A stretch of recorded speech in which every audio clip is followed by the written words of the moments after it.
et qu'il dit au Père, je te bénis ce que tu as caché aux sages et aux intelligents, tu l'as révélé aux tout petits, il nous donne une petite clé aussi, que le pape exploite à sa façon, je pense, dans Laudato Si, sur la dignité humaine qui passe par nos vulnérabilités.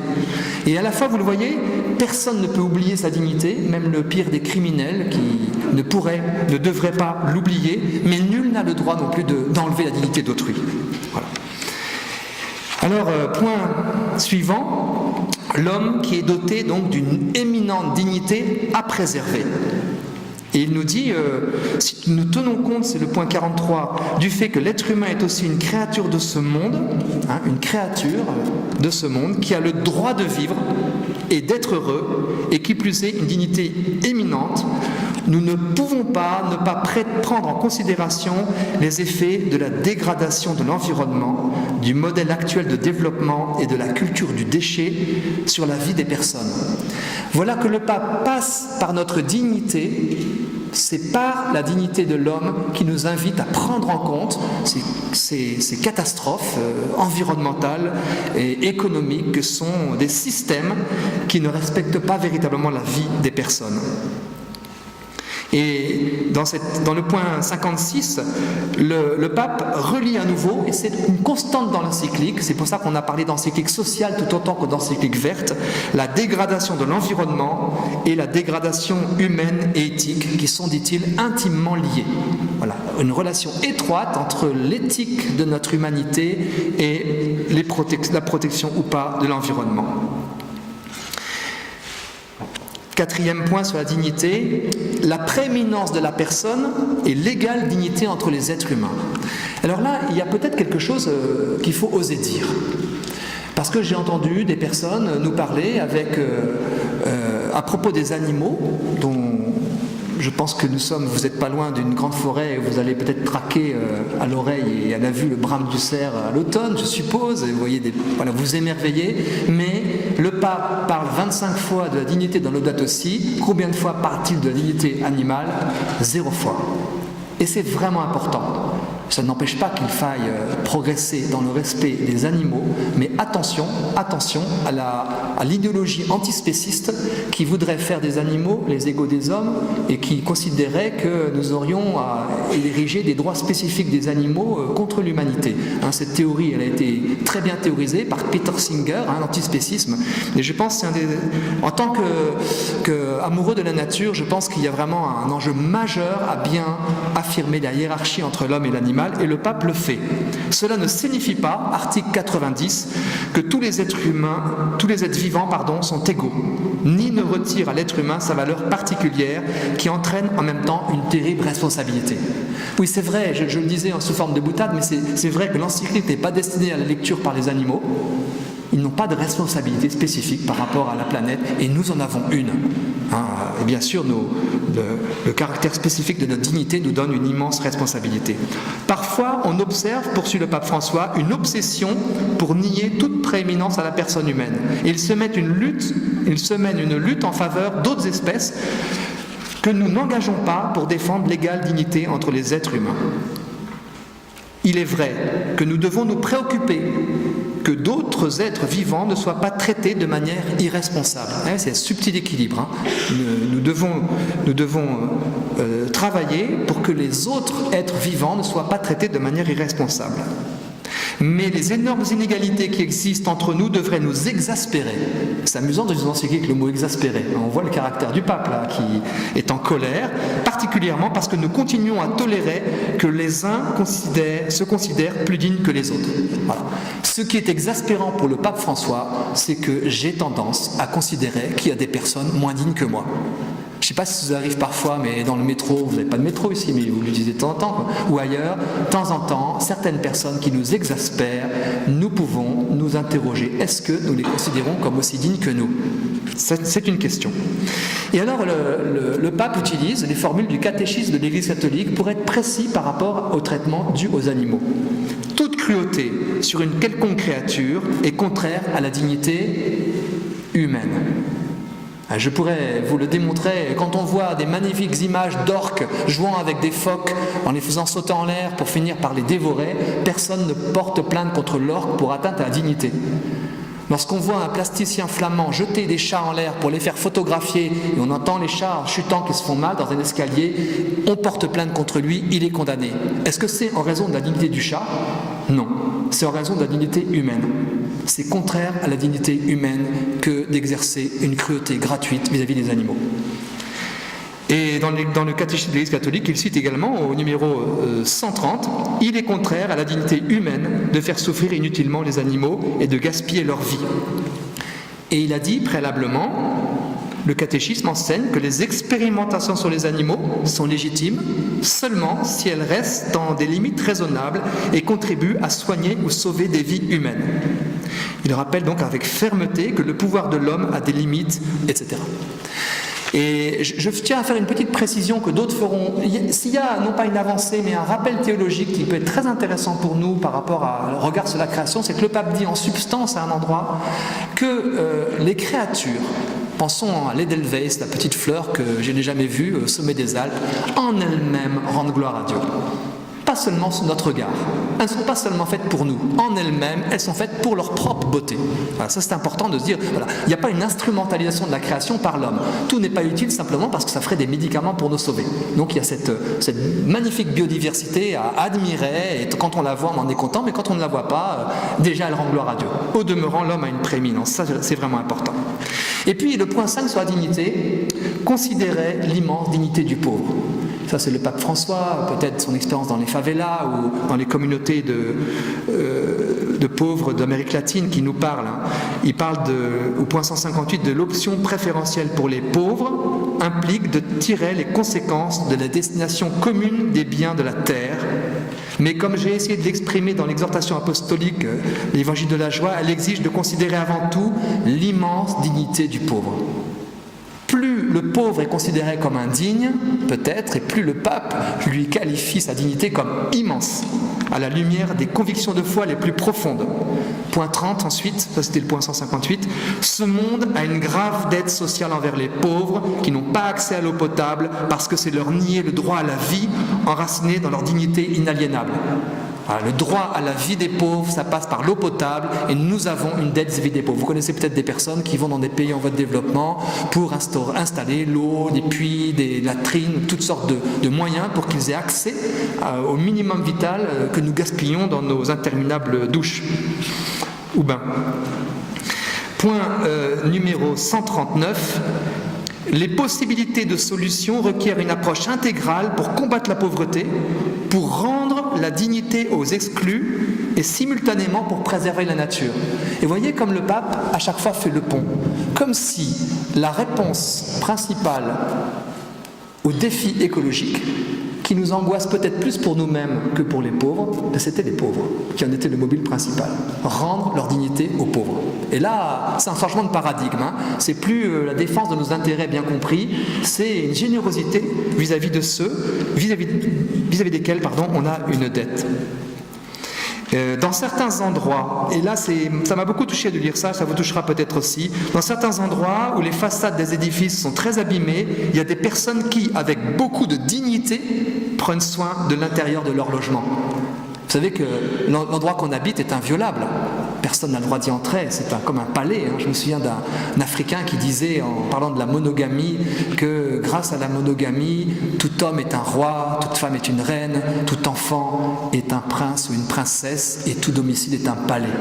Un palais, on pourrait dire, voilà. Et le pape rend hommage à la façon dont les personnes dans la misère continuent d'entretenir leur logement et donc avec dignité. Un peu plus loin, il dit, dans le même paragraphe 148, qu'il y a des communautés qui se sont créées dans des lieux tristes et difficiles et que les limites de l'environnement sont compensées dans chaque personne qui se sent incluse dans un réseau de communion et d'appartenance. Voilà. Quand on vit dans des conditions très difficiles, les réseaux de communion et d'appartenance compensent ces difficultés. De cette façon, n'importe quel endroit cesse d'être un enfer et devient le cadre d'une vie digne. À nouveau la dignité. Hommage aux pauvres qui, parce qu'ils sont pauvres, se relient pour être solidaires. Vous savez, de temps en temps, il y a eu des endroits, je pense en Italie, où des zones extrêmement pauvres avec des logements catastrophiques, et on a évacué toute la population pour les mettre dans des logements plus dignes, mais les gens ont dit oui, mais on n'a plus de relation entre nous. Et nous, certains d'entre nous qui sommes peut-être, je me mets dans le lot, engoncés dans l'opulence de nos sociétés, eh bien on crée des murs entre nous, et il faut une bonne panne d'électricité, pas Gare du Nord, mais pour nous rendre solidaires de nos voisins, il faut peut-être une panne de métro pour se parler. Hein. C'est étonnant de voir comme la pauvreté est un lieu pour se relier. Je pense que là, il y a un message du pape aussi, qui va dans le tressaillement de joie de Jésus. Peut-être que les pauvres ont la réponse à cet enjeu environnemental énorme qui pèse sur eux, parce qu'ils se relient. Et enfin, sur la dignité, sixièmement, la dignité de l'homme est un enjeu clé de la pastorale de Laudato Si. Le pape nous dit, c'est pourquoi il ne suffit plus de dire que nous devons nous préoccuper des générations futures, il est nécessaire de réaliser que ce qui est en jeu, c'est notre propre dignité. La dignité humaine est le mobile, l'objectif de la conversion écologique qu'il propose, point 160. Et enfin le point 212, en outre, le développement de ces comportements nous redonne le sentiment de notre propre dignité. Il nous porte à une plus grande profondeur de vie, nous permet de faire l'expérience du fait qu'il vaut la peine de passer en ce monde. Voilà. Le fait d'agir, eh bien, nous renvoie à des mobiles notre propre dignité. Deuxième sous-partie de Quel homme, l'anthropologie de l'encyclique. Je voudrais là tirer un tout petit peu la couverture, c'est le risque, de cette encyclique aux enjeux anthropologiques sur lesquels je suis personnellement engagé et que certains n'ont pas voulu voir. Et donc, cet homme, c'est bien, selon la formule de Popularum Progressio, tout homme, et tout l'homme. Tout homme et tout l'homme. Et ça, je pense, c'est une boussole pour toutes nos actions, indépendamment même de nos engagements en faveur de l'environnement. Toujours faire attention à ce que nos décisions servent ou protègent tout homme, sans en exclure aucun, à aucun stade de sa vie. C'est très difficile, c'est parfois héroïque. Et tout l'homme, c'est-à-dire l'homme dans toutes ses dimensions, physique, psychique, intellectuelle, spirituelle. Ça, c'est déjà un programme en soi. C'est la boussole au fond de l'écologie humaine. De quel homme s'agit-il ? Alors je vais peut-être rétorquer à certains qui n'ont pas vu ces dimensions et qui peuvent être entrés dans une écologie qui risquerait d'être un peu réductionniste. Le pape conteste fermement le malthusianisme, ainsi que certaines politiques de santé dites reproductives qui ne vont pas dans le sens du respect de la vie et qui imaginent que la solution au défi environnemental est simplement démographique. Je le cite au point 50. « Au lieu de résoudre les problèmes des pauvres et de penser à un monde différent, certains se contentent seulement de proposer une réduction de la natalité. Les pressions internationales sur les pays en développement ne manquent pas, conditionnant des aides économiques à certaines politiques dites de santé reproductive, poursuit le pape. Mais s'il est vrai que la répartition inégale de la population et des ressources disponibles crée des obstacles au développement et à l'utilisation durable de l'environnement, des inégalités dans la répartition, il faut reconnaître que la croissance démographique est pleinement compatible avec un développement intégral et solidaire. » Voilà. Peut-être que nous sommes parfois marqués dans nos conditionnement, par les médias, par peut-être notre regard sur les autres, par l'idée que les êtres humains seraient comme des rats à certains endroits, se reproduisant de telle sorte qu'ils n'auraient plus la capacité de vivre et qu'il faudrait en éliminer ou en tout cas les empêcher de se reproduire. Telle n'est pas la pensée du pape dans Laudato Si. Et j'ai rencontré beaucoup de gens et débattu avec des gens qui avaient trouvé fantastique cette encyclique, mais je me suis dit attention, du coup ça m'a donné une leçon pour moi-même, quand tu lis un texte, est-ce que tu te laisses déranger par ce qui dérange tes présupposés ou tout simplement tu cherches à entendre ce qui te caresse dans le sens de tes convictions. Mais à quoi bon à ce moment-là ? Donc c'est bien de se laisser un petit peu déranger sur ce sujet. Deuxièmement, avec beaucoup de finesse, mais aussi avec ce qui le caractérise dans son expérience, le pape relie l'interdit de tuer avec la protection des pauvres, des exclus, en intégrant même les sujets ô combien délicats, et j'en parle avec beaucoup de pincettes, de l'embryon et de l'avortement. L'environnement, dit le pape, est un bien collectif, patrimoine de toute l'humanité, sous la responsabilité de tous. Et donc, c'est à nous de nous de faire attention, enfin je poursuis la lecture plus précisément, celui qui s'approprie quelque chose, c'est seulement pour l'administrer pour le bien de tous. C'est la fameuse destination universelle des biens, qui est très très exigeante. C'est les biens que j'ai, c'est pour le bien de tous. Donc, si nous ne le faisons pas, nous chargeons notre conscience du poids de nier l'existence des autres. Si nous ne concevons pas cette destination universelle des biens, nous nions l'existence des autres. C'est fort. Pour cette raison, et là c'est une formule qui m'a beaucoup marqué, les évêques de Nouvelle-Zélande se sont demandé ce que le commandement « tu ne tueras pas » signifie quand 20% de la population mondiale, sans doute c'est nous, consomment les ressources de telle manière qu'ils volent aux nations pauvres et aux futures générations ce dont elles ont besoin pour vivre. Alors là, il y a une question aussi qui... Ça me fait penser à Jésus lorsqu'il a élargi le commandement d'interdit du meurtre. Et moi je te dis, si tu te mets en colère contre ton frère, tu es un homicide. Donc nous sommes tous concernés par ces beaux commandements qui nous protègent les uns des autres, mais qui sont très exigeants. Puisque tout est lié, poursuit le pape au point 120, la défense de la nature n'est pas compatible non plus avec la justification de l'avortement.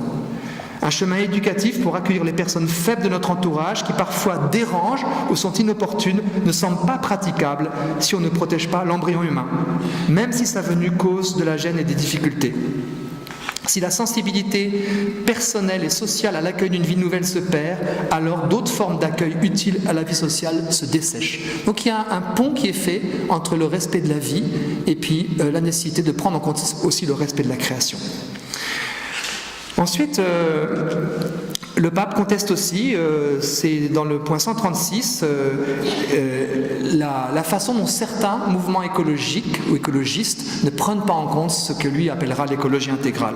Il est préoccupant, dit-il au point 136, que certains mouvements écologistes qui défendent l'intégrité de l'environnement et exigent avec raison certaines limites à la recherche scientifique n'appliquent pas ces limites quand on n'applique pas ces mêmes principes à la vie humaine.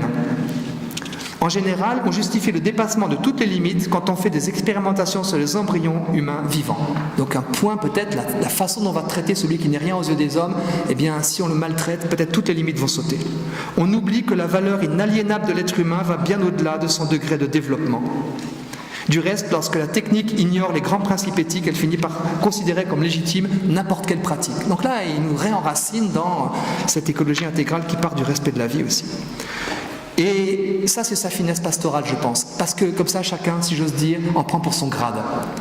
Quand c'est le point 117. Quand on ne reconnaît pas dans la réalité même la valeur d'un pauvre, d'un embryon humain, d'une personne vivant en situation de handicap, pour prendre seulement quelques exemples, on écoutera difficilement les cris de la nature elle-même. Tout est lié. Voilà, donc il y a cet appel à tout relier. Bon là je sais que pour avoir des amis de l'Arche ici présents, que voilà, on se rend bien compte qu'il y a un lien étroit entre le respect de la vie et puis l'engagement auprès des plus pauvres et des plus fragiles. Sinon c'est une idéologie artificielle. Cet engagement, eh bien, c'est une question d'engagement de cœur et personnel, de cœur et de corps.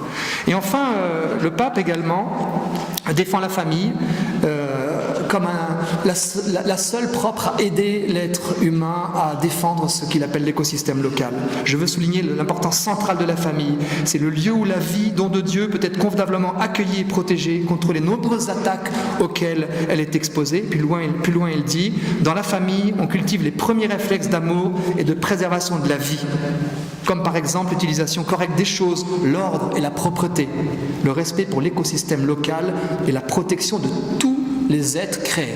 Et là, en tant que père, ou que grand-père maintenant, je me dis, ben oui, c'est vrai, mon grand-père m'a appris à mettre le pain dans le bon sens. Ma grand-mère m'a appris à ne pas gaspiller la nourriture. Et en plus, les gens qui ont eu faim pendant la Deuxième Guerre mondiale ne voulaient pas prendre un deuxième œuf à la coque parce que vous risquiez de manquer. Il y a donc dans nos cultures aussi, et dans nos cultures familiales, tout un apprentissage, ne pas jeter les papiers, laisser derrière soi quelque chose de propre. C'est dans la famille que tout ça s'apprend, y compris le respect de la création, quand il faut apprendre à un enfant de cesser ses cruautés vis-à-vis des petites bêtes qu'il brûle avec une loupe, etc., qui n'a pas fait ça, enfin en tout cas chez les garçons. Et on le voit dans La gloire de mon père. Voilà. Et bien progressivement, on adoucit cette nature violente de l'homme par l'éducation. Et toujours l'anthropologie de l'encyclique, le pape va jusqu'à parler d'écologie de l'homme, du respect du corps et la différence sexuelle. Et il le fait dans l'article 120 en particulier, lorsqu'il cite son prédécesseur, et c'est important, je vous le lis en entier, ce petit paragraphe, l'écologie humaine implique aussi quelque chose de très profond, la relation de la vie de l'être humain avec la loi morale inscrite dans sa propre nature. L'écologie humaine, c'est pas seulement la défense de l'homme, de son principe de vie, c'est la défense de la loi morale inscrite dans son cœur. Le fait qu'il y a une loi objective qui lui fait déterminer ce qui est bien et mal, il a cette capacité. Benoît XVI affirmait qu'il existe une écologie de l'homme, c'est son successeur qui le cite, parce que l'homme aussi possède une nature qu'il doit respecter et qu'il ne peut manipuler à volonté. Voilà. Il y a un risque de manipuler la nature humaine, de la dénaturer. Dans ce sens, poursuit le pape François, là c'est le point 155, il faut reconnaître que notre propre corps nous met en relation directe avec l'environnement et avec les autres vivants. L'environnement n'est pas extérieur, il est déjà intérieur. On le sait parce qu'on peut être pollué par je ne sais quoi. On parle beaucoup aujourd'hui des, comment on appelle ça, les perturbateurs endocriniens. Voilà. Donc nous sommes partie de l'environnement, nous serons recyclés d'ailleurs joyeusement après notre mort, d'une manière ou d'une autre. Et quand on nous rappelle que nous sommes poussière, que nous retournons dans la poussière, c'est bien qu'on fait bien partie de cette biosphère. Et voilà. Bon. L'acceptation de son propre corps comme don de Dieu est nécessaire. Voilà. Et là, vous m'avez mis en exergue dans mon intervention ce don. Voilà. Le premier don que j'ai reçu, c'est ma vie et mon corps sexué. Le pape continue, tandis qu'une logique de domination sur son propre corps devient une logique parfois subtile de domination sur la création. Apprendre à recevoir son propre corps, à en prendre soin, à en respecter les significations est essentiel pour une vraie écologie humaine. Voilà. Quel est mon rapport avec mon corps ? Est-ce que je considère que mon âge d'aujourd'hui est le plus bel âge ? Parce que c'est celui d'aujourd'hui, du présent d'éternité. Que tous les signes de mon vieillissement sont des magnifiques marques de mon humanité, de mon histoire, jusqu'à mes cicatrices. Est-ce que j'arrive à accueillir mon corps aujourd'hui ? Ça, c'est un enjeu d'écologie humaine.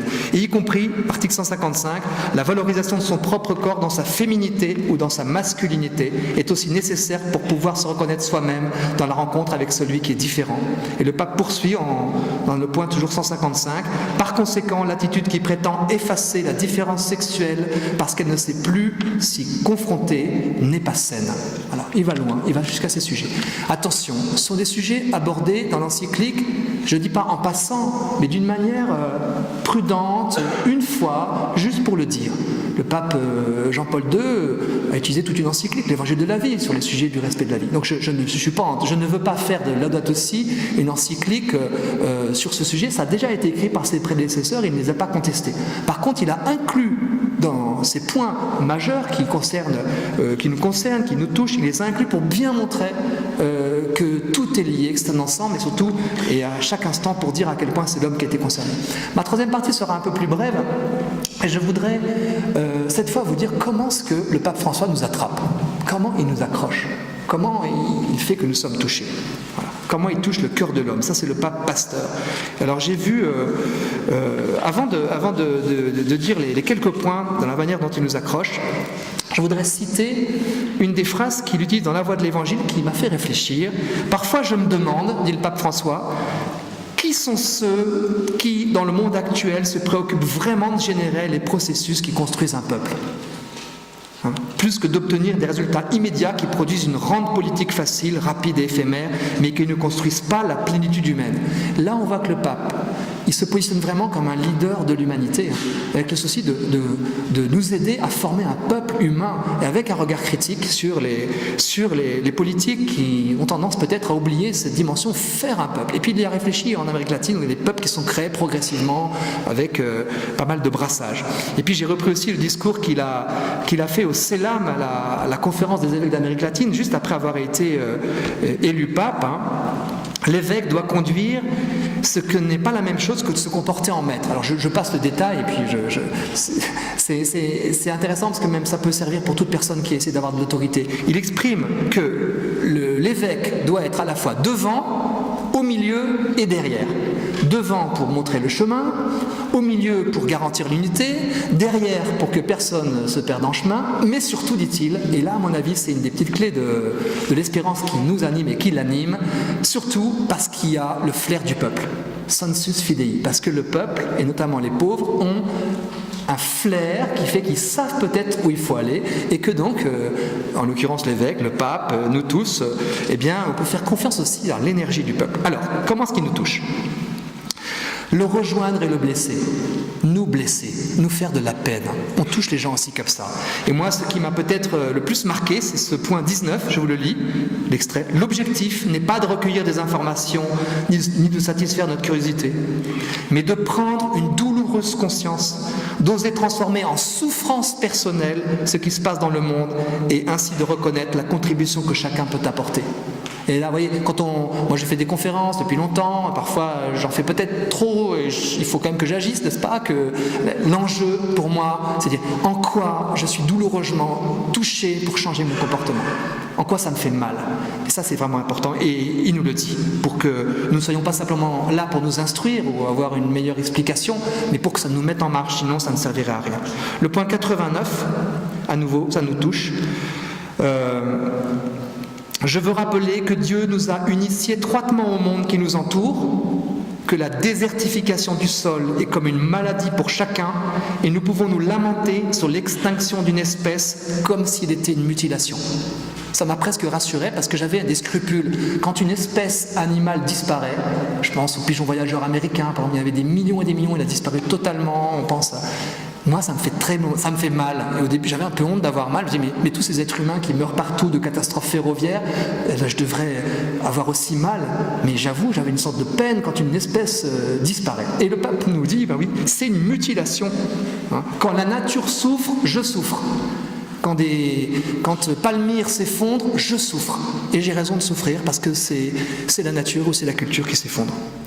En outre, nous savons qu'on gaspille approximativement un tiers des aliments qui sont produits. Là, vous voyez, ça nous fait mal. Je pense que ça nous fait mal.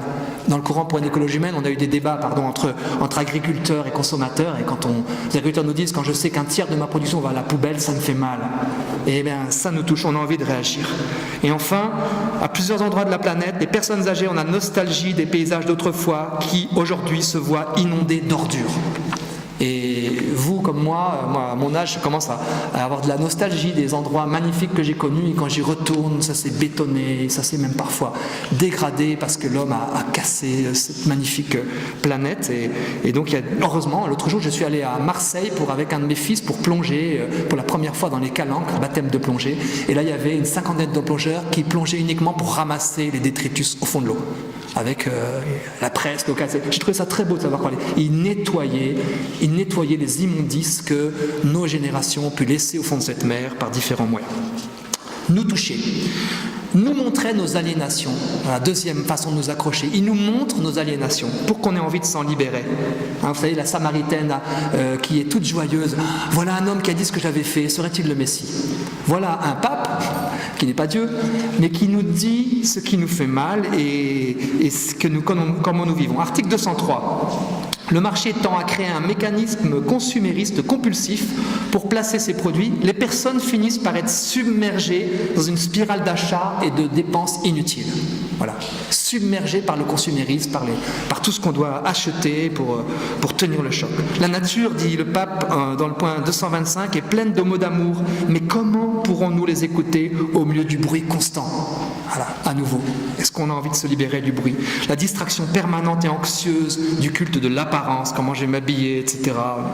Beaucoup de personnes font l'expérience d'un profond déséquilibre qui les pousse à faire les choses à toute vitesse pour se sentir occupés dans une hâte constante qui à son tour les amène à renverser tout ce qu'il y a autour d'eux. À la gare Saint-Lazare, pas de place pour les personnes âgées avec une canne. Parce que moi, en sortant de mon train, je vais les renverser.